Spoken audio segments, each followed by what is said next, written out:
Cuando descubrí que su madre llevaba 5 años muerta, sentí que el suelo se desplomaba bajo mis pies. 25 años de mentiras se derrumbaron frente a mí como un castillo de arena. Buenas tardes, mis queridos. Soy Elena Rodríguez Vega, tengo 82 años y hoy voy a compartir con ustedes una historia de mi vida que cambió completamente mi destino. Antes de comenzar, quisiera pedirles que den like a este video y se suscriban al canal. Cuéntenme en los comentarios desde dónde están viendo este video. Me encanta saber que mis palabras llegan a tantos lugares diferentes. Nací en 1943, en un pueblito del estado de Michoacán, llamado Nueva Esperanza. Era un lugar sencillo donde todos se conocían.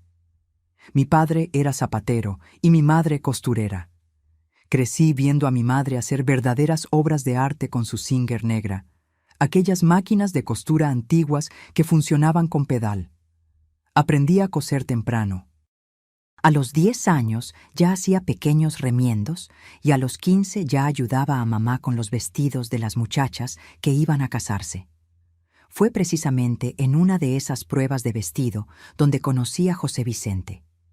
Él era primo de una novia, para quien estábamos haciendo el vestido de boda. José Vicente entró a nuestra casa para traer un recado de la familia, y como decían en aquella época, fue amor a primera vista, al menos para mí. Era alto, moreno, tenía un bigote bien recortado y una manera de hablar que me dejaba sin aliento.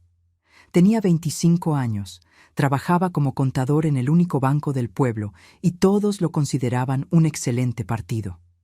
Después de aquel día, José Vicente comenzó a aparecer en nuestra casa con frecuencia, siempre con un motivo diferente, pero yo sabía que era para verme. Mamá también se dio cuenta y se mantenía atenta, siempre presente en la sala mientras conversábamos. En aquella época, las muchachas de familia no se quedaban solas con un joven, por más respetuoso que pareciera. Y José Vicente parecía ser el hombre más respetuoso del mundo. Fuimos novios por 2 años. Encuentros en la plaza del pueblo los domingos después de misa, siempre acompañados por alguno de mis 4 hermanos. Visitas a mi casa, donde tomábamos café con pan de elote en la sala, bajo la mirada vigilante de mis padres. Fue un noviazgo bonito, como eran los noviazgos en aquella época, sin contacto más allá de las manos entrelazadas, sin besos, salvo algunos furtivos cuando nadie estaba mirando. En 1962, cuando cumplí 19 años, nos casamos. Fue una ceremonia sencilla en la iglesia principal de Nueva Esperanza. Mi vestido blanco fue hecho por mí y mamá. Trabajamos durante meses en aquella pieza de satén y encaje. Lo guardo hasta hoy, amarillado por el tiempo, pero todavía hermoso como el día en que lo usé. En nuestra boda, conocí a muy pocos familiares de José Vicente. Él decía que tenía una familia pequeña. Su padre había fallecido cuando él era adolescente y su madre, doña Mercedes, era la única pariente cercana, además de algunos primos lejanos que ni siquiera asistieron a la boda. Doña Mercedes estaba allí, una señora delgada, de cabellos grisáceos recogidos en un moño apretado, vestido oscuro y una mirada que parecía evaluarme todo el tiempo. No conversamos mucho. De hecho, creo que no intercambiamos más de 10 palabras ese día. «Cuida bien a mi hijo», fue lo que me dijo antes de partir poco después de la ceremonia. No se quedó ni para la pequeña fiesta que tuvimos. José Vicente explicó que a su madre no le gustaban los ambientes ruidosos y prefería la tranquilidad de su casa. Después de la boda, nos mudamos a Ciudad de México. José Vicente había conseguido una transferencia para la agencia central del banco y yo estaba entusiasmada con la idea de vivir en la capital. Alquilamos un pequeño apartamento en la colonia Roma y comencé a soñar con la vida que construiríamos juntos. Quería hijos, quería una casa propia, quería ser feliz al lado del hombre que amaba. En los primeros días, noté algo curioso. Todos los lunes, sin falta, José Vicente separaba algunas de sus ropas, principalmente camisas blancas de trabajo, las colocaba en una pequeña maleta y decía: «Voy a llevarle esto a mi madre para que las lave». Me pareció extraño. Después de todo, yo sabía lavar ropa muy bien. Mamá me había enseñado todos los secretos de un buen lavado y estaba muy orgullosa de mi habilidad para quitar cualquier mancha. ¿Por qué tu mamá necesita lavar tus camisas? Puedo hacerlo perfectamente, dije, un poco ofendida. Elena, mi madre lava mis camisas desde que comencé a trabajar en el banco. Tiene una manera especial. Usa un azulete que deja el blanco más blanco y una plancha que solo ella sabe usar. Es una tradición nuestra. No quiero lastimarla quitándole eso, explicó José Vicente con aquella sonrisa que siempre me desarmaba. Acepté, claro. ¿Quién era yo para cuestionar una tradición entre madre e hijo? Además, quería hacer todo para agradar a mi suegra, ganar su respeto y quizás su afecto con el tiempo. En los primeros meses, sugerí algunas veces visitar a doña Mercedes. Quería conocerla mejor, establecer una relación más cercana. Después de todo, era la madre del hombre que yo amaba, pero José Vicente siempre encontraba una excusa. Mi madre es muy reservada, Elena. No le gusta recibir visitas, principalmente sin avisar. Entonces vamos a avisar. Podemos programar un domingo para almorzar con ella. No le gusta cocinar para más de una persona, siempre ha sido así desde que papá murió. Prefiere la soledad. Yo puedo cocinar, llevo todo preparado. Elena, no estás entendiendo. Mi madre tiene sus peculiaridades, valora mucho su privacidad. Así me crió, respetando su espacio. Si la presionamos, solo se alejará más. Y así fue, semana tras semana, mes tras mes. José Vicente llevaba sus ropas a su madre los lunes y las traía impecablemente lavadas y planchadas el martes o miércoles. Yo cuidaba de todas las demás ropas de la casa, pero las camisas blancas del banco eran territorio exclusivo de doña Mercedes. En 1964 tuvimos nuestro primer hijo, Marcos. Fue una alegría inmensa. Pensé que el nacimiento del nieto haría que doña Mercedes se acercara, pero no fue así. Ella envió un pequeño regalo, un zapatito de lana hecho a mano, pero no vino a conocer al bebé. José Vicente la visitó con fotos del niño y dijo que ella se había emocionado, pero que no se sentía bien para visitas. Se está poniendo mayor, Elena. Tiene problemas en las piernas, dificultad para moverse. Uno de estos días la traeré aquí cuando esté mejor. Ese día nunca llegó. 2 años después, tuvimos a nuestra hija, Mariana. El mismo ritual se repitió. Un pequeño regalo enviado, ninguna visita. Comencé a preocuparme por esa situación. Era extraño que mis hijos no conocieran a su propia abuela. Cuestioné a José Vicente algunas veces, pero él siempre tenía una respuesta preparada. Mi madre nunca ha sido de demostrar afecto, Elena. Me crió así, con distancia. No es por maldad, es su manera de ser. Ella pregunta por los nietos, se preocupa, pero a su manera, reservada.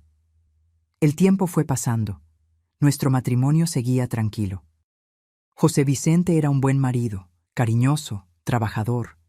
Fue ascendiendo en el banco, recibiendo promociones. Conseguimos comprar nuestra propia casa, una bonita en la colonia Condesa. Yo cuidaba de los niños y de la casa, hacía algunos trabajos de costura para las vecinas, llevaba una vida que muchas mujeres de la época considerarían ideal. Pero aquel ritual de los lunes continuaba, la maleta con las camisas blancas, la visita a doña Mercedes. A lo largo de los años, intenté de todo para conocer mejor a mi suegra. Sugerí que celebráramos su cumpleaños en nuestra casa. José Vicente decía que a ella no le gustaban las fiestas. Sugerí visitarla en Navidad. Él decía que ella prefería la soledad en las fiestas de fin de año, que eran fechas que la entristecían por la falta de su marido. Sugerí llevar a los nietos para una visita rápida. Él decía que la casa de ella no era adecuada para niños, llena de escaleras peligrosas y objetos frágiles. Y así pasaron 25 años. 25 años de matrimonio, viendo a mi marido salir todos los lunes con su maletita de ropa para visitar a una suegra que apenas conocía, que mis hijos nunca habían visto. Marcos ya estaba en la universidad estudiando ingeniería, Mariana terminando la preparatoria, soñando con estudiar medicina. Yo ya tenía 44 años, algunas arrugas comenzando a aparecer, las primeras canas que disimulaba con tintes caseros. Fue en esa época que la semilla de la desconfianza comenzó a crecer dentro de mí. No sé explicar exactamente qué cambió, pero comencé a cuestionar toda aquella historia. ¿Cómo era posible que, después de tantos años, todavía no conociera bien a la madre de mi marido? ¿Cómo podía ser que mis hijos no tuvieran ninguna relación con la abuela paterna? En uno de los lunes de mayo de 1987, tomé una decisión que cambiaría mi vida para siempre. Decidí seguir a mi marido. Necesitaba entender de una vez por todas qué pasaba en esas visitas semanales. Conocer a mi suegra, aunque no fuera invitada. Esa mañana, le dije a José Vicente que iría al mercado y después visitaría a una amiga que no estaba bien de salud. Él salió con su maletita de camisas, como siempre lo hacía, y yo esperé algunos minutos antes de salir también. Tomé un taxi y pedí que siguiera el autobús donde mi marido había subido. Lo que pasó después, mis queridos, es algo que todavía me duele contar, incluso después de tantos años. Pero es importante compartirlo, porque fue allí donde comenzó mi viaje de descubrimiento, de dolor y finalmente de liberación. Aquel lunes de mayo de 1987, el cielo amaneció gris, como si ya supiera lo que estaba a punto de descubrir. Me vestí con cuidado. Elegí ropa discreta, un vestido sencillo en tono oscuro que no llamaría la atención. Me puse un pañuelo en la cabeza y los lentes oscuros que usaba raramente. No quería ser reconocida en caso de que José Vicente mirara hacia atrás. Mi corazón latía tan fuerte en el pecho que tenía miedo de que él pudiera oírlo. Mientras el taxi seguía el autobús, mis manos temblaban sobre el bolso de cuero desgastado que apretaba en mi regazo. El conductor me miró por el retrovisor algunas veces, probablemente intrigado con mi nerviosismo, pero no dijo nada. Solo preguntó, ¿está bien, señora? Una vez, y respondí con un rápido movimiento de cabeza. Imaginé 1000 escenarios durante aquel viaje. Tal vez doña Mercedes fuera realmente aquella persona recluida que José Vicente describía. Tal vez viviera en condiciones precarias y mi marido tuviera vergüenza de mostrar. O quizás ella tuviera alguna enfermedad que la desfiguraba y él quisiera evitarle el juicio ajeno. Creé justificaciones, una tras otra, en el intento desesperado de calmar aquella sensación terrible que crecía dentro de mí. El autobús siguió por un camino que yo no conocía, en dirección a una colonia del otro lado de la ciudad. Después de casi una hora, José Vicente bajó en una parada y comenzó a caminar. Pedí al conductor que detuviera el taxi un poco más adelante. ¿Puede esperar? No voy a tardar, pedí. ¿Está segura de que quiere hacer esto?, preguntó el taxista, un señor de cabellos grisáceos que parecía haber entendido exactamente lo que yo estaba haciendo. A veces es mejor no saber ciertas cosas. Necesito saberlo. Respondí con una determinación que ni yo sabía que tenía. Seguí a José Vicente a una distancia segura. Él caminaba con pasos firmes, como quien conoce bien el camino.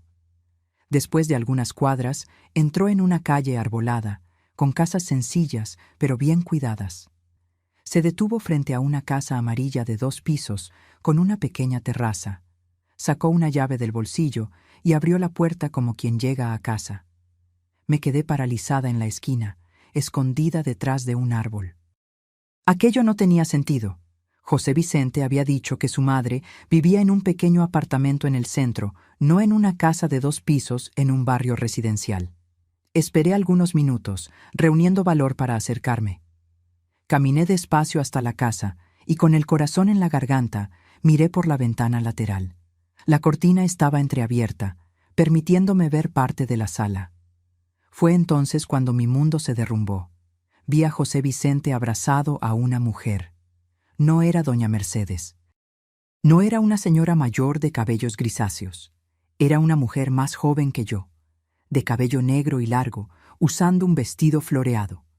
Se besaron de una manera que solo besamos a quien amamos profundamente, con una intimidad que solo existe entre personas que comparten la vida. Retrocedí, sintiendo mis piernas debilitarse. Casi caí, pero me apoyé en la pared de la casa. Fue entonces cuando escuché risas de niños provenientes del interior. Me obligué a mirar nuevamente por la ventana y vi a 3 jóvenes entrando en la sala, 2 muchachos adolescentes y una chica que debía tener unos 16 años. «Papá, traje las revistas que prometí», dijo uno de los muchachos, abrazando a José Vicente. Papá. Lo llamaban papá. Mi marido, el padre de mis hijos, era padre de otros hijos. Tenía otra familia, otra casa, otra vida. No sé cómo logré volver al taxi. Recuerdo caminar como una sonámbula, las lágrimas nublando mi visión, el mundo girando a mi alrededor. El taxista no hizo preguntas cuando entré en el coche sollozando. Solo me ofreció un pañuelo y preguntó a dónde debía llevarme. A cualquier lugar, menos a casa, respondí sin saber qué hacer.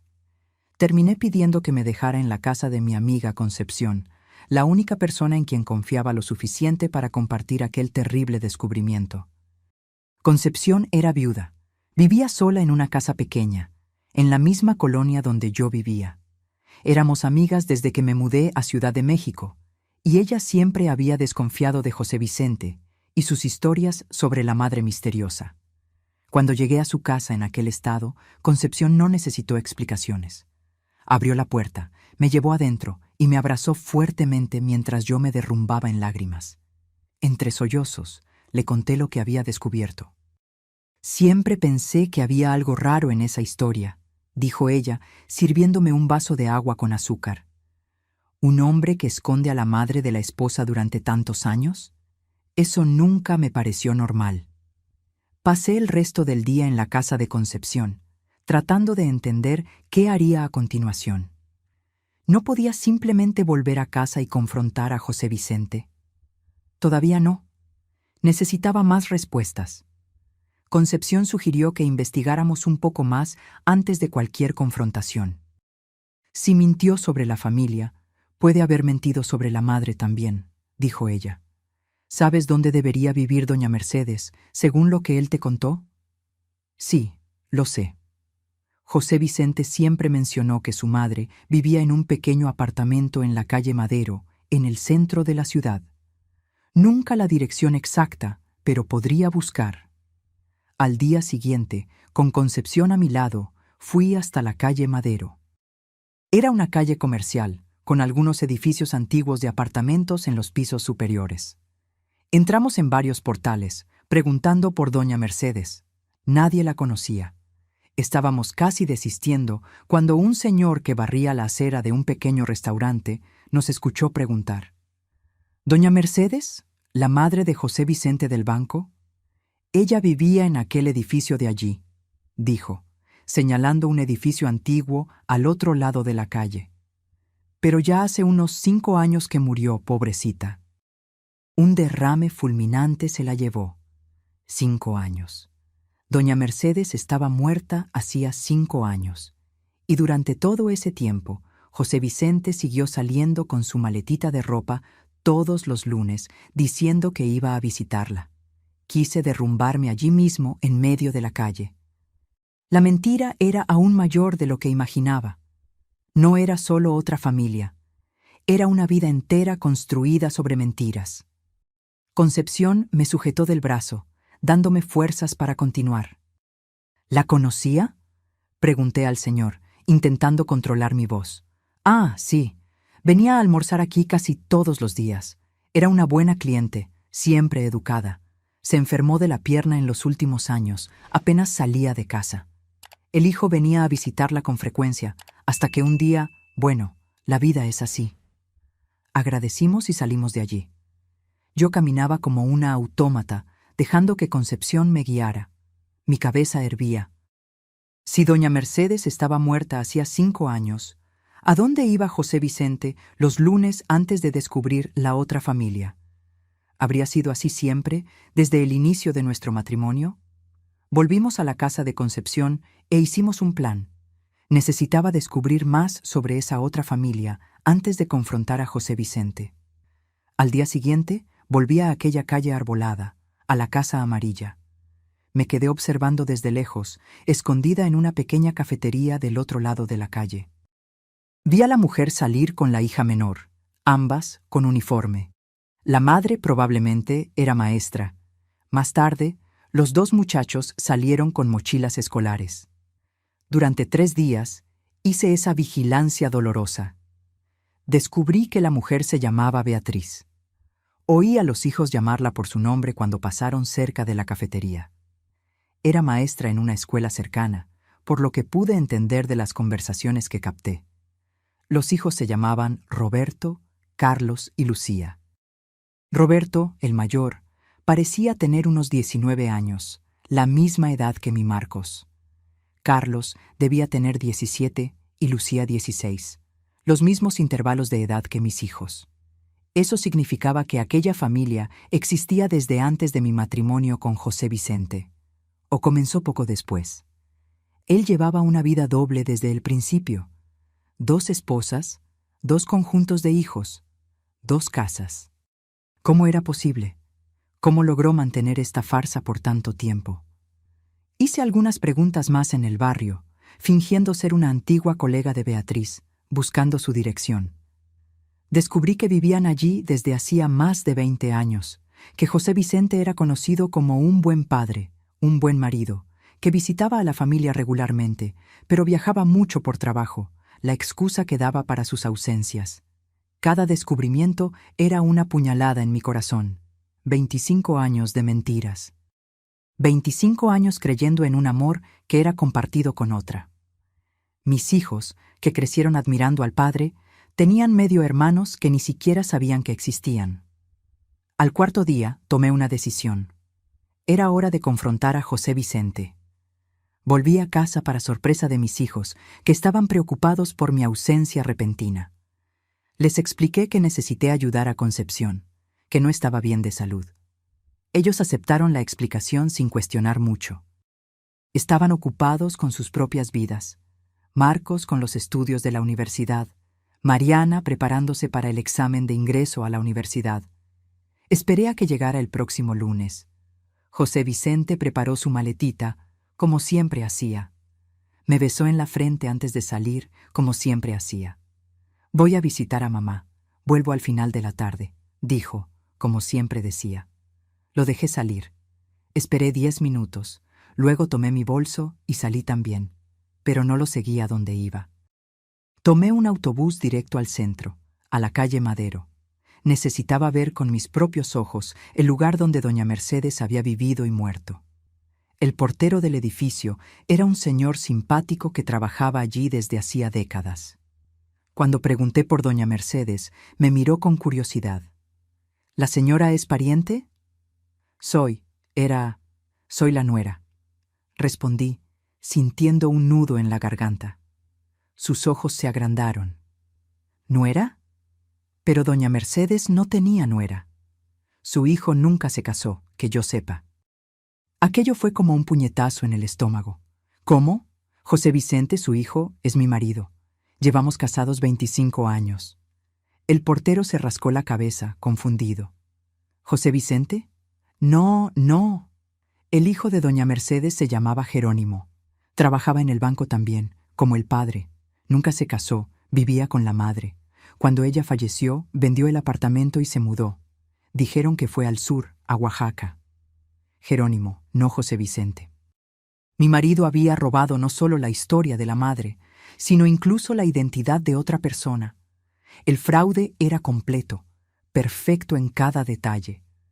Sentí el mundo girar a mi alrededor nuevamente, las piernas débiles, el corazón acelerado. El portero, viendo mi estado, me llevó hasta un banco en la portería y me trajo un vaso de agua. Mientras bebía en pequeños sorbos, tratando de recuperar el control, él siguió hablando sin darse cuenta de cómo cada palabra me destruía un poco más. Doña Mercedes era una señora muy reservada, sí. Después de que tuvo problemas en las piernas, casi no salía. El hijo se encargaba de todo. Era un buen hijo, Jerónimo. Venía todos los días a ver a la madre después del trabajo. Sufrió mucho cuando ella murió. Dicen que por eso se fue. No soportaba los recuerdos. Un buen hijo. el verdadero hijo de doña Mercedes, no el hombre con quien me había casado. ¿Quién era José Vicente, después de todo? ¿Quién era el hombre que dormía a mi lado desde hacía 25 años? ¿El padre de mis hijos? ¿El hombre que yo amaba? Agradecí al portero y salí tambaleándome de allí, con más preguntas que respuestas. Me senté en una banca de la plaza más cercana, mirando al cielo que comenzaba a oscurecer, sintiendo que mi vida entera había sido una mentira. Aquella noche esperé a que José Vicente llegara a casa. Volvió a la hora de siempre, con la maletita de ropas impecablemente lavadas y planchadas. Ropas que ahora yo sabía que habían sido cuidadas por Beatriz, no por una madre muerta hacía 5 años. Mis hijos no estaban. Marcos en un grupo de estudio en la universidad, Mariana en casa de una amiga. Estábamos solos, José Vicente y yo, en el silencio opresivo de la sala de estar, donde compartimos tantos momentos que yo creía que eran verdaderos. Lo miré, a aquel rostro familiar que de repente parecía el de un extraño. Y finalmente pregunté, ¿quién eres, José Vicente? ¿Quién eres realmente? Cuando hice aquella pregunta, vi algo que jamás había visto en el rostro de José Vicente. Pánico puro. Sus ojos se agrandaron, la boca se abrió y cerró varias veces sin emitir sonido, como un pez fuera del agua. El color abandonó su rostro, dejándolo pálido como la cera. Él sabía que yo sabía. Ya no había cómo esconder. ¿Qué estás diciendo, Elena?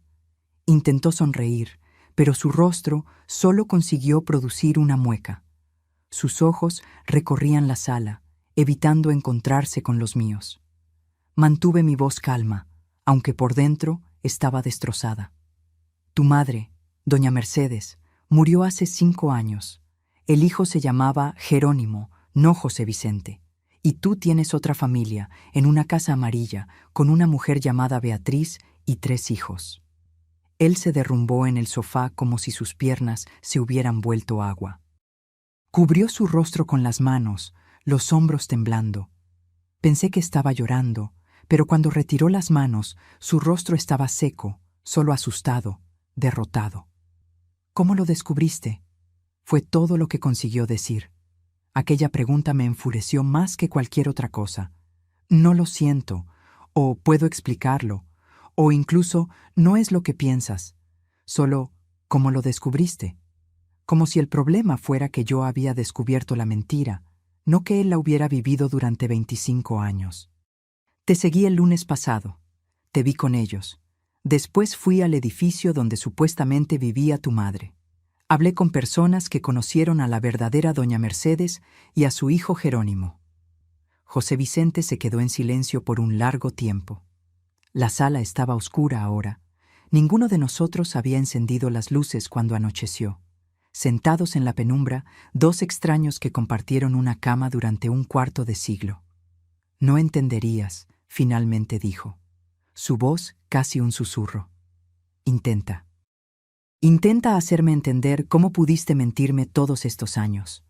Cómo pudiste tener 2 familias, 2 conjuntos de hijos. Cómo pudiste inventar una madre que no era tuya, usar el nombre de un hombre que ni siquiera conocías. Mi voz era firme, más firme de lo que me sentía por dentro. Y así comenzó la confesión. Una historia tan fantástica, tan absurda, que si no estuviera viviendo esa pesadilla, me hubiera reído. Pero no había nada gracioso en aquellas revelaciones que destruyeron mi mundo. José Vicente no era José Vicente. Su verdadero nombre era José Augusto. Nació en un pequeño pueblo del estado de Guerrero, hijo de campesinos pobres. Sin estudios, sin oportunidades, decidió probar suerte en Ciudad de México a los 18 años. Consiguió un empleo como conserje en el mismo banco donde después diría ser contador. Fue allí donde conoció a Jerónimo, un joven contador que trabajaba en el sector de préstamos. Jerónimo era amable, educado, ayudaba a José Augusto con consejos sobre cómo comportarse, le prestaba libros, lo animaba a estudiar. Se hicieron amigos a pesar de la diferencia social. José Augusto admiraba a Jerónimo, su educación, su forma de hablar, sus conocimientos. Cuando Jerónimo comentó que sería transferido a la sucursal de Monterrey, José Augusto vio una oportunidad. No la oportunidad que yo imaginaría, de despedirse de un amigo y desearle buena suerte, sino la oportunidad de robar su identidad, de convertirse en alguien que nunca fue. Jerónimo era reservado. Pocos en el banco lo conocían bien.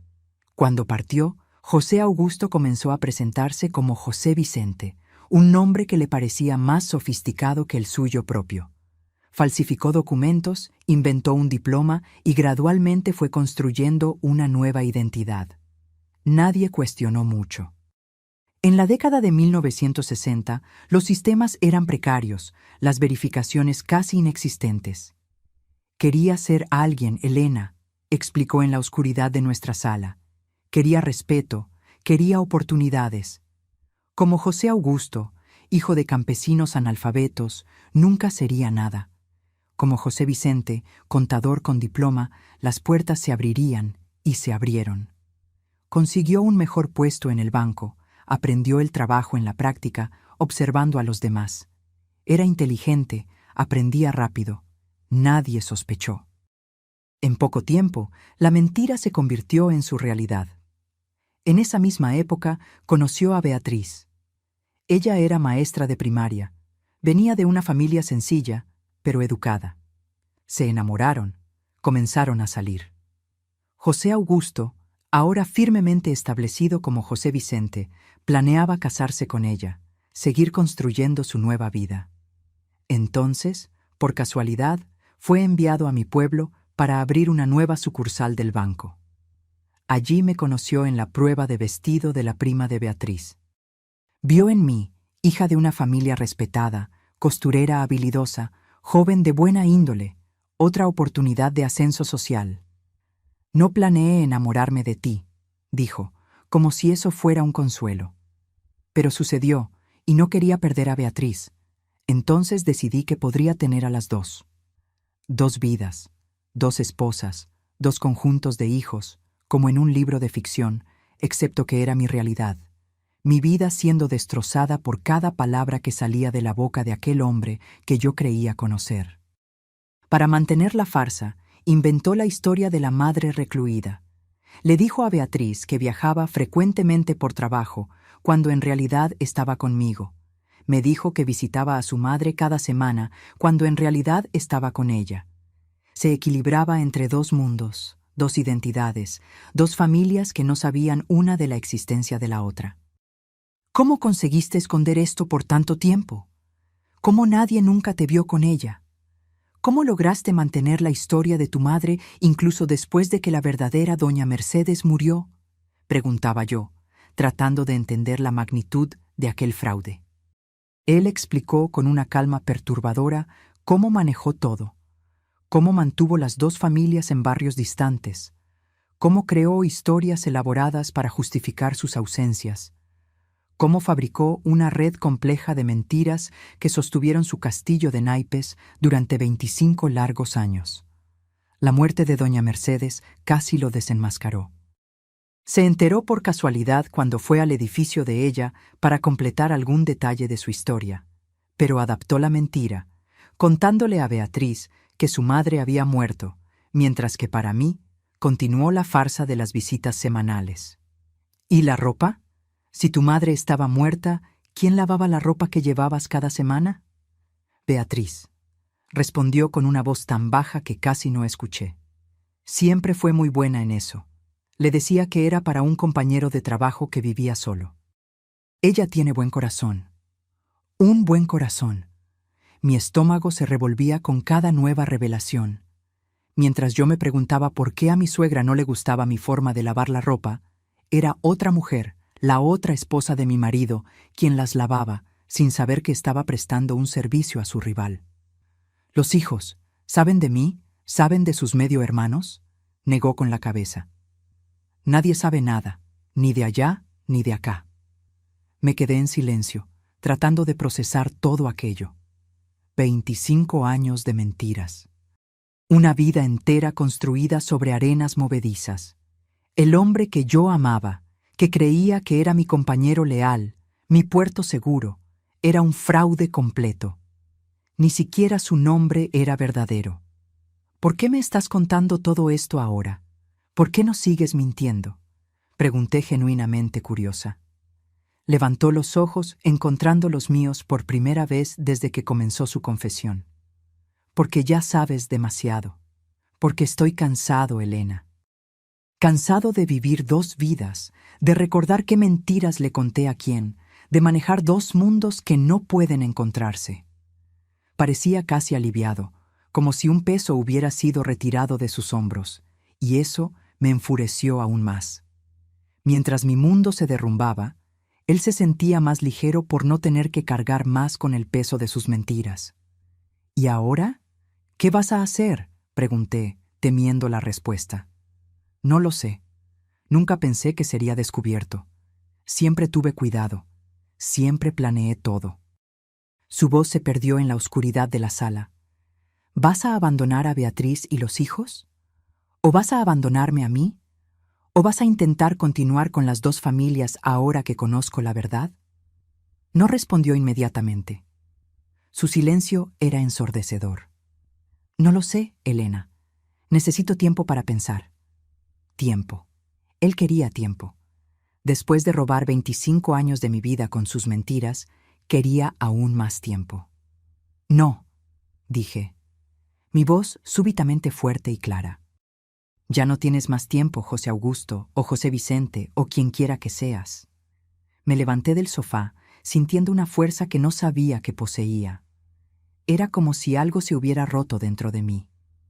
No solo mi corazón, sino las cadenas que me ataban a una vida de ilusiones. Encendí la luz de la sala, revelando su rostro abatido, las primeras arrugas de preocupación, el cabello que comenzaba a escasear. Un extraño. Te quiero fuera de esta casa ahora. Elena, por favor, los niños. Marcos y Mariana no están en casa, y cuando vuelvan, seré yo quien les cuente quién es realmente su padre. Tuviste 25 años para ser honesto. Tu tiempo se acabó. Intentó argumentar, intentó convencerme de esperar, de pensar, de no tomar decisiones precipitadas. Pero algo había cambiado en mí.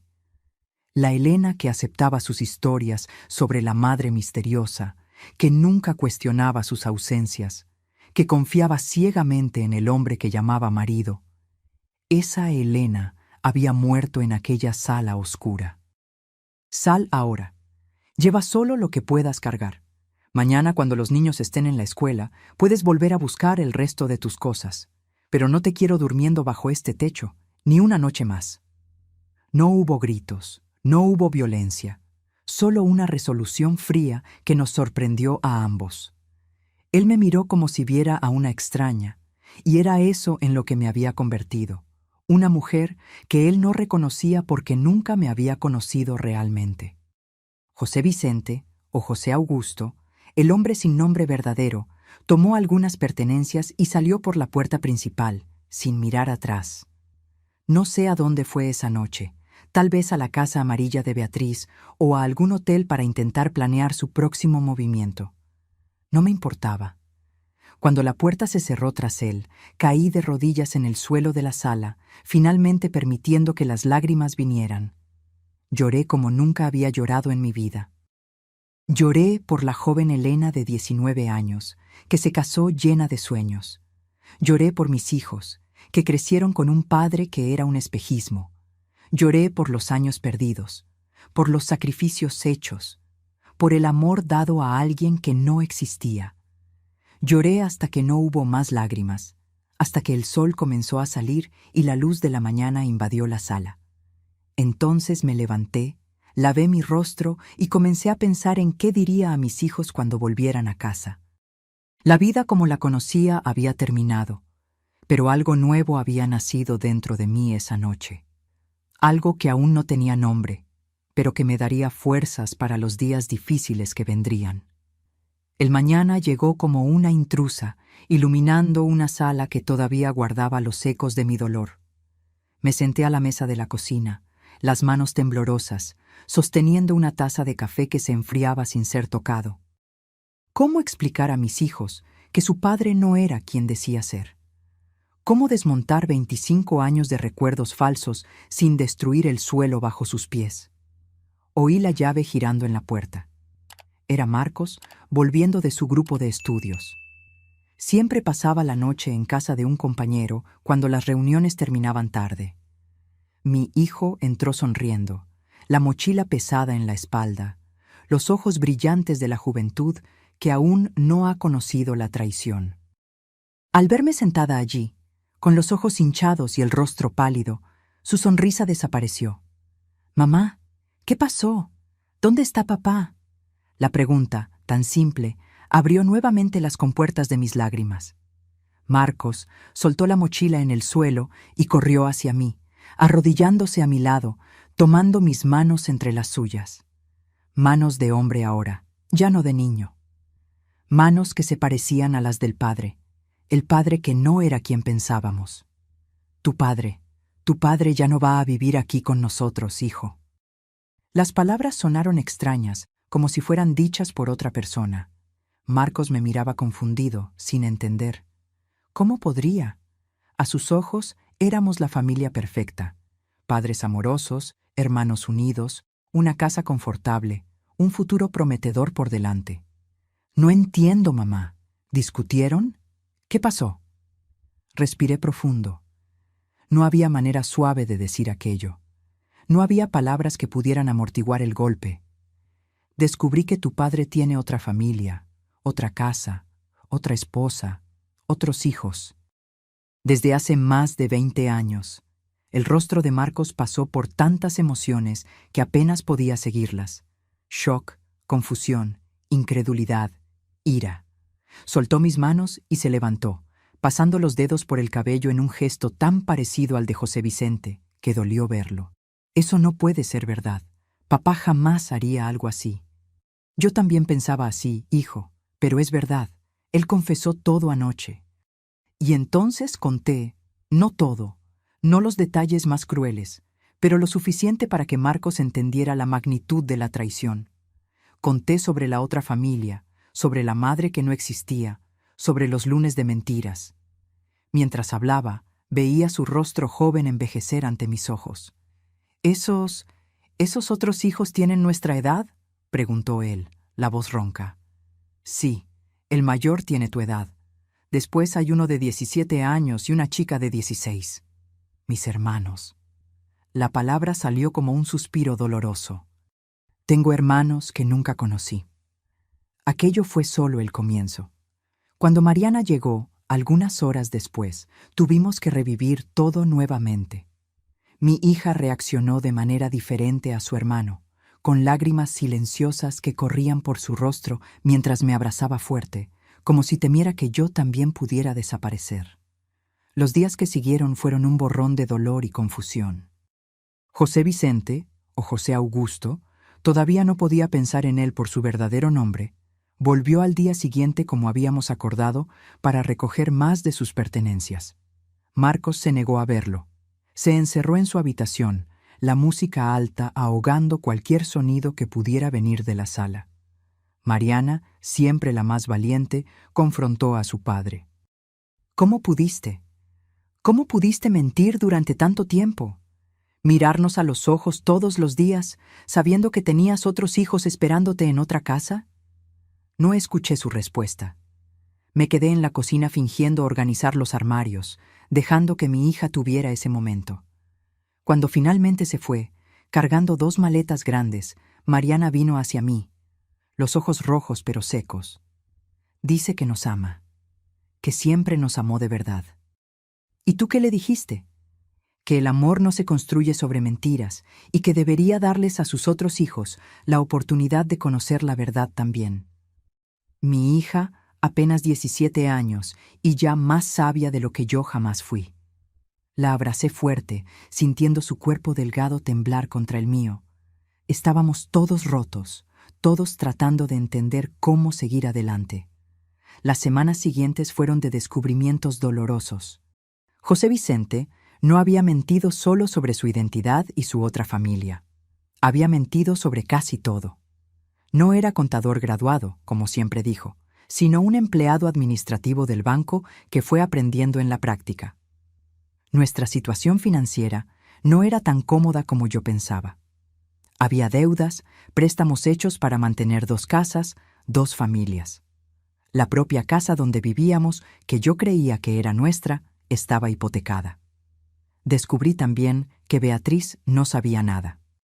José Vicente finalmente le contó la verdad a ella también, forzado por nuestro descubrimiento. Ella estaba tan destrozada como yo, tal vez más. Al menos yo tuve la dignidad de descubrirlo por mí misma, de confrontarlo, de expulsarlo. Ella tuvo que oír de su boca, después de más de 2 décadas, que toda su vida era una mentira. Pensé muchas veces en buscarla. Llegué a pasar en autobús por la calle de la Casa Amarilla, imaginando cómo sería tocar a la puerta, mirar a los ojos de la mujer que, sin saberlo, compartió al mismo hombre conmigo durante tantos años. Pero nunca tuve valor. ¿Qué nos diríamos una a la otra? ¿Qué consuelo podríamos ofrecer? Supe por Mariana, que mantuvo contacto mínimo con su padre en los primeros meses, que Beatriz lo había echado de casa también, que sus hijos, como los míos, estaban devastados, que su familia, diferente a la mía, era grande y ruidosa y había rodeado a Beatriz de apoyo y protección. Me alegré por ella, incluso sin conocerla. Nadie debería enfrentar ese tipo de traición sola. Y yo tenía a mis hijos, tenía a Concepción, tenía a algunas otras amigas que estuvieron a mi lado cuando supieron lo que había sucedido. Pero las noches eran largas y solitarias. El lado vacío de la cama gritaba con el silencio de una ausencia que, paradójicamente, yo sentía como una presencia constante. El dinero empezó a escasear rápidamente. José Vicente enviaba alguna ayuda, pero no era suficiente. Él ahora intentaba mantener no solo 2 exfamilias, sino también a sí mismo, viviendo en un pequeño apartamento alquilado. Tuve que intensificar mi trabajo con la costura, aceptando cualquier servicio que apareciera. Me despertaba antes de que saliera el sol y cosía hasta tarde en la noche, los ojos ardiendo, los dedos callosos. Marcos, viendo mi lucha, consiguió una pasantía remunerada en la universidad para ayudar con los gastos. Mariana comenzó a dar clases particulares de matemáticas a niños del barrio. Éramos ahora 3 adultos tratando de mantener el barco a flote. Ya no más una familia tradicional con padre proveedor y madre cuidadora. Fue en ese periodo más difícil que algo inesperado sucedió. Una cliente antigua, para quien había hecho el vestido de boda de la hija, me buscó con una propuesta. Ella y su marido estaban abriendo una pequeña tienda de ropa femenina en el centro de la ciudad y necesitaban a alguien que pudiera hacer ajustes y reparaciones en las prendas. El salario no era mucho, pero sería fijo, una seguridad que no tenía con los trabajos eventuales que hacía en casa. «Usted cose como nadie, doña Elena», dijo, y supe lo que pasó con su marido. Una vergüenza. Usted merece algo mejor. Acepté el empleo. Claro. Salir de casa todas las mañanas, pasar el día en la tiendecita ventilada, conversar con personas diferentes, volver cansada pero satisfecha al final de la tarde. Todo eso fue como un bálsamo para mi alma herida. Continué haciendo algunos trabajos en casa en las horas libres, pero ahora tenía una rutina, un propósito, algo que me distraía de los pensamientos sombríos que me asaltaban en las horas de soledad. Fue en la tienda que oí hablar, por primera vez, de un curso de preparatoria abierta para adultos que estaban ofreciendo en una escuela pública cercana. Yo solo había completado lo que llamábamos secundaria, equivalente a educación básica. Siempre quise estudiar más, pero el matrimonio y los hijos llegaron, y después la vida se acomodó en aquella rutina de esposa y madre. Ahora, a los 44 años, la idea de volver a estudiar parecía aterradora y al mismo tiempo extrañamente liberadora. «Debería intentarlo», dijo Cecilia, mi compañera de trabajo, una joven de 20 y pocos años que estudiaba administración por la noche. «Nunca es tarde para estudiar y usted es inteligente. Cogería el ritmo rapidito». Hablé con mis hijos sobre la idea. Esperaba que les pareciera extraño, tal vez hasta ridículo, una mujer de mi edad volviendo a estudiar. Pero me sorprendieron. «Claro que debes estudiar, mamá», dijo Marcos entusiasmado. Siempre quisiste eso, ¿no? Ahora puedes hacer lo que quieras con tu vida. Mariana fue aún más lejos. Trajo a casa formularios de inscripción que consiguió en la secretaría de la escuela, ya rellenados con mis datos. Solo falta tu firma, mamá. Las clases comienzan la semana que viene. Y así, en un gesto que mezclaba valor y desesperación, me matriculé en el curso de preparatoria abierta. 3 noches por semana, después del trabajo en la tienda, iba a la escuela y me sentaba entre personas de todas las edades, algunas mayores, muchas más jóvenes, para estudiar español, matemáticas, ciencias, historia, materias que no veía desde hacía casi 3 décadas, conceptos que nunca había aprendido bien. Fue difícil al principio. Mis ojos, cansados de la costura, tenían dificultad para leer lo que los profesores escribían en el pizarrón. Mi mente, acostumbrada a preocuparse por asuntos domésticos, tardaba en absorber ecuaciones y reglas gramaticales. Pero me aferré a los estudios como un náufrago a un pedazo de madera. Era mi tabla de salvación, mi oportunidad de reconstruir algo que fuera solo mío. Marcos me ayudaba con las matemáticas, explicándome pacientemente conceptos que para él eran básicos, pero para mí parecían indescifrables. Mariana revisaba mis textos de español, corrigiendo errores de ortografía con una delicadeza que me conmovía. Mis hijos, que siempre creí que estaban bajo mi protección, ahora me protegían, me guiaban, me apoyaban. El tiempo fue pasando. Las heridas, aunque nunca cicatrizaron completamente, comenzaron a doler menos. Aprendí a vivir un día a la vez, a encontrar pequeñas alegrías en la nueva rutina que habíamos construido. Yo y mis hijos, los 3 mosqueteros, como Mariana bromeaba. José Vicente o José Augusto, como volvió a llamarse después de que la verdad salió a la luz, intentó algunas veces un acercamiento. No conmigo.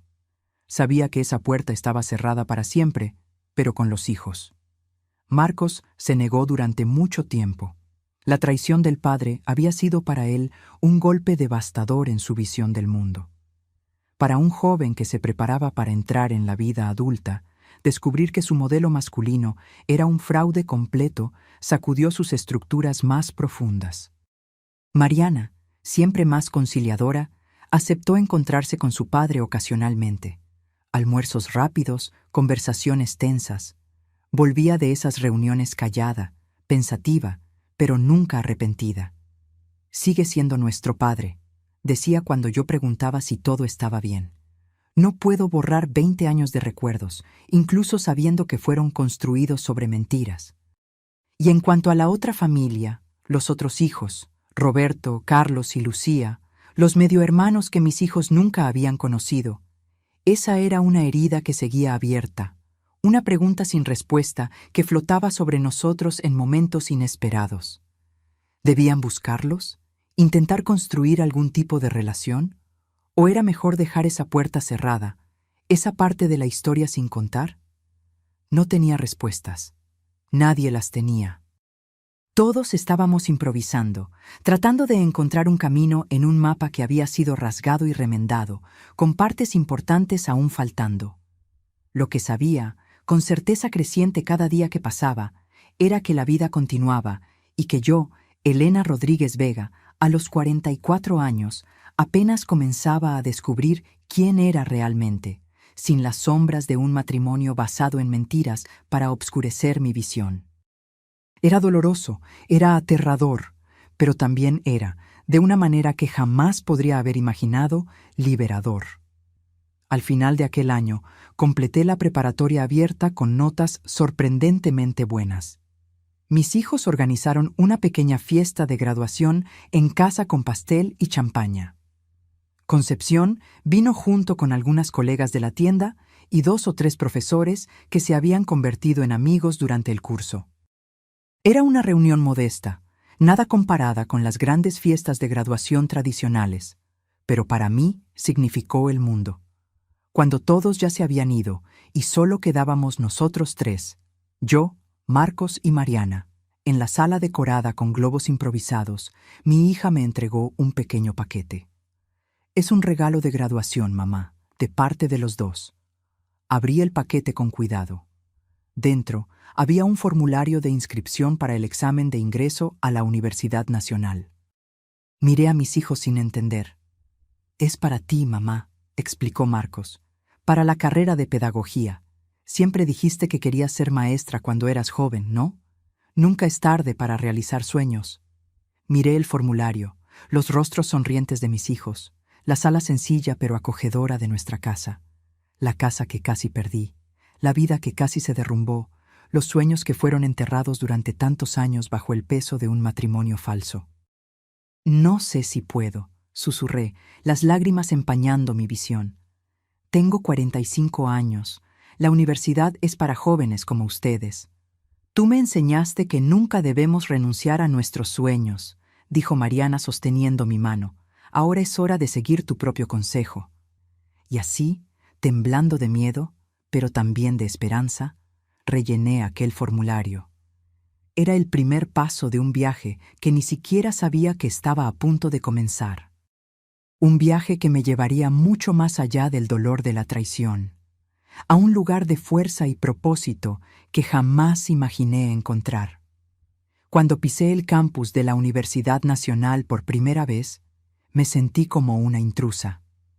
A los 45 años, cargando cuadernos nuevos en un bolso gastado por el uso, yo era décadas mayor que la mayoría de los estudiantes que circulaban por los pasillos. Jóvenes con sus mochilas coloridas, risas altas y una confianza que yo había perdido hacía mucho tiempo. Quise dar media vuelta y huir, volver al confort relativo de mi rutina de trabajo en la tienda y costura en las horas libres, pero pensé en mis hijos que habían creído en mí más que yo misma. Pensé en la colegiatura del curso, sacrificio enorme para nuestra situación financiera ajustada, incluso con la beca parcial que conseguí. Y di el siguiente paso, y luego otro, hasta encontrar el aula donde tendría mi primera clase de pedagogía. Me senté en la última fila, tratando de pasar desapercibida. Imposible, claro. En un grupo de 50 estudiantes, yo era la única con cabellos empezando a encanecer, con líneas de expresión marcando el rostro. Las miradas curiosas me seguían, algunas discretas, otras no tanto. Mantuve la cabeza erguida, fingiendo una seguridad que no sentía. La profesora entró. Doctora Elena, especialista en fundamentos de la educación.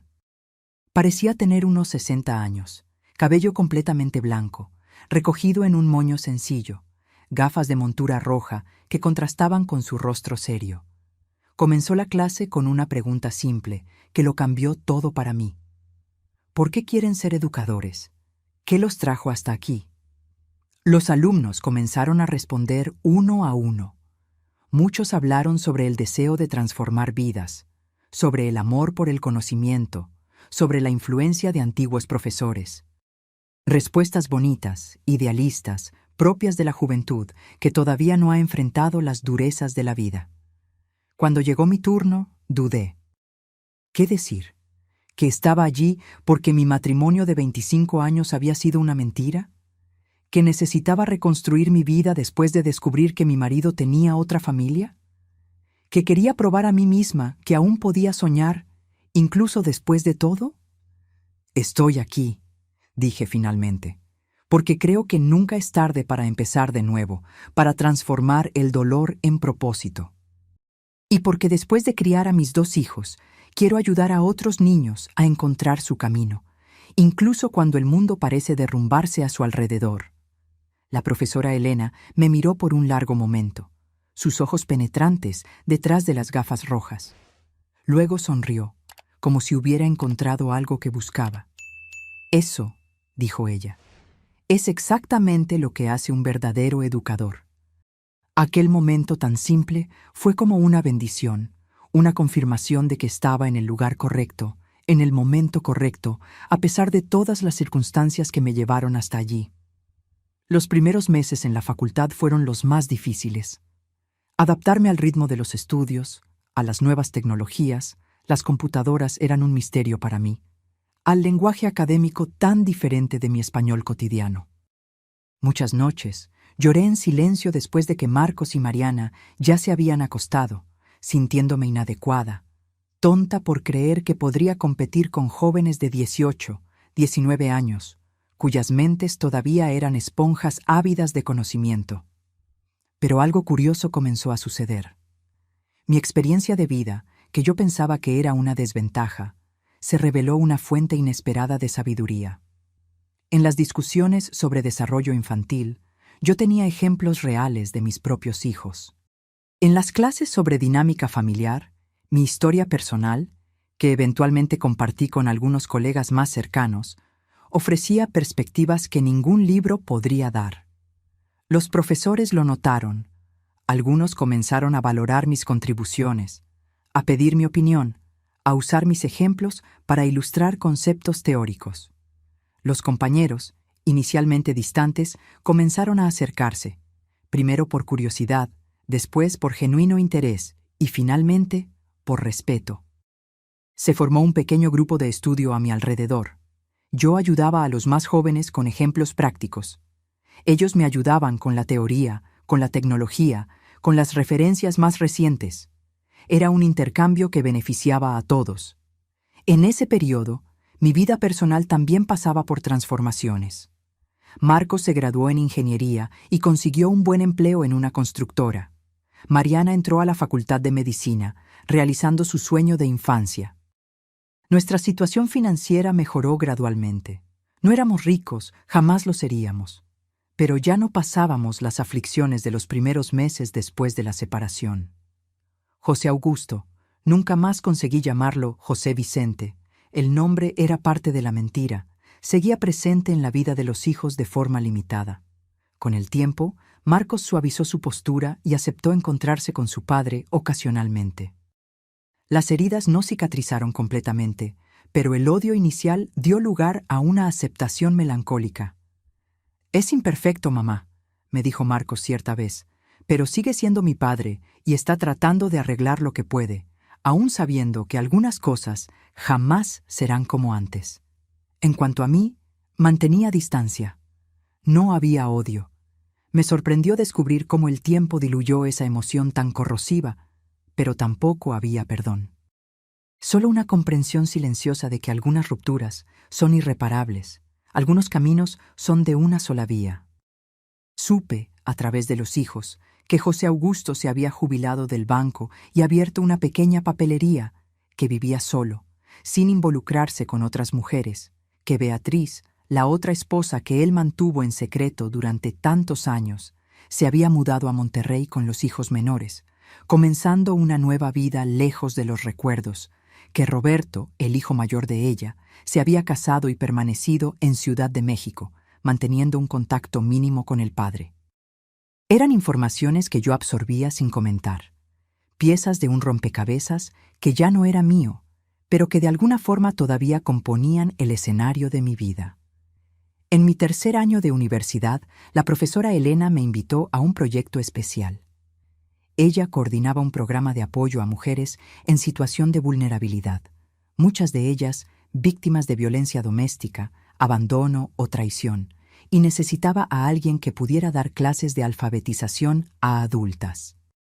Estas mujeres necesitan a alguien que entienda no solo de pedagogía, sino de la vida real, me explicó Elena. Alguien que ya enfrentó tormentas y salió al otro lado. Alguien como tú, Elena. Acepté la invitación inmediatamente, aun sabiendo que significaría más carga de trabajo en mi rutina ya apretada. Algo dentro de mí decía que aquel era el propósito por el cual había pasado por todo lo que pasé. El proyecto funcionaba en una casa antigua en el centro de la ciudad, donada por una fundación benéfica. Allí, mujeres de todas las edades buscaban un nuevo comienzo a través de la educación, la terapia en grupo, el apoyo jurídico y psicológico. Mi función era simple: enseñar a leer y escribir a aquellas que nunca tuvieron esa oportunidad o que abandonaron los estudios muy temprano. Mi primera clase tenía 12 mujeres entre 25 y 70 años. Mujeres marcadas no solo por el tiempo, sino por las circunstancias brutales de la vida. Rostros cansados, ojos desconfiados, manos callosas por el trabajo duro. Mirándolas, me vi como en un espejo. No como era, sino como podría haber sido, de no ser por la red de apoyo que tuve, la educación básica que recibí, la fuerza que descubrí dentro de mí. No estoy aquí solo como profesora, les dije el primer día. Estoy aquí como compañera de viaje. También conozco el dolor de la traición, la lucha por la supervivencia, el miedo al futuro incierto. Pero descubrí que aprender, que conocer, que entender el mundo a través de las palabras es una forma de poder que nadie puede quitarnos. Fue el inicio de una relación profunda que trascendió la simple enseñanza de letras y sílabas. Mientras aprendían a leer palabras, yo aprendía a leer vidas, historias de valentía, de resiliencia, de mujeres que cayeron y se levantaron tantas veces que perdieron la cuenta. Doña Francisca, a los 67 años, aprendió a escribir su propio nombre y lloró al firmar por primera vez un documento sin usar el pulgar manchado de tinta. Juana, a los 32, finalmente pudo leer las cartas que su hijo enviaba desde la escuela sin tener que pedir ayuda a las vecinas. Teresa, a los 45, descubrió la poesía y comenzó a escribir versos simples, pero conmovedores, sobre su camino como sobreviviente de violencia. Mientras les enseñaba, sentía que estaba reconstruyendo no solo sus vidas, sino la mía propia. Cada pequeña victoria de ellas era también mi victoria. Cada obstáculo superado me daba fuerzas para superar los míos. Era un intercambio constante, un ciclo virtuoso de aprendizaje y sanación. En mi último año de universidad, presenté como trabajo de conclusión de carrera un estudio sobre la importancia de la educación en la reconstrucción de la identidad de mujeres que pasaron por traumas relacionales. Me basé en las experiencias que tuve en el proyecto, en las historias que presencié, en mi propio camino de superación. El jurado examinador quedó impresionado con la profundidad del trabajo, con la honestidad cruda de las narrativas, con la fundamentación teórica que logré articular con la práctica. Recibí la máxima calificación y una invitación para continuar el estudio en un programa de maestría. A los 49 años, cuando la mayoría de las personas ya piensa en desacelerar la vida profesional, yo apenas estaba comenzando la mía. Me gradué en pedagogía con honores, la única alumna con canas entre decenas de jóvenes en el apogeo de la juventud. Marcos y Mariana estaban en la audiencia aplaudiendo de pie cuando recibí mi diploma. Concepción también estaba allí, los ojos húmedos de orgullo por la amiga que vio renacer de las cenizas de un matrimonio fracasado. El proyecto con las mujeres vulnerables creció.